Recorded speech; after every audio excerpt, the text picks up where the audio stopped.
Quality number 1, take new risks. If you're walking on 2 legs right now, you took a risk. And at the time, it was a pretty bold one. Most likely, things didn't work out quite the way you wanted them to at first, but you didn't let that stop you from trying again, and again, and again until you got things right. And if you think walking is easy and not much risk, think about this. If I had you right here, in this studio, and asked you to attempt a handstand for me, would you? Probably not. I know because I've often done this with clients to demonstrate this point. You say you want something, but you're not willing to do what it takes to get it. One of my favorite music business stories is about violin virtuoso Itzhak Perlman. A woman walked up to him one day and said, "You play violin so beautifully. I'd give anything to be able to play like you do." He responded by simply saying, "No, you wouldn't." If you really want something, whether it be in music business or in life, you'll find a way to make it happen. And the risk or time commitment, no matter how great, won't be something you can't get around.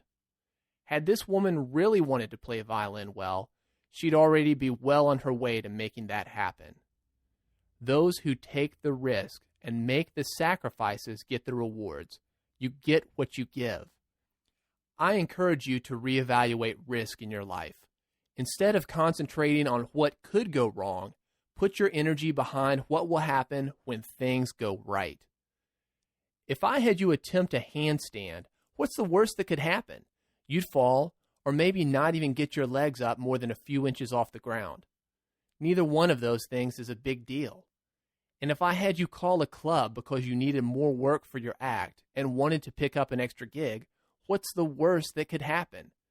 If you were professional on the phone and had done your research on the club ahead of time, the worst thing that could happen would be that you didn't get the gig.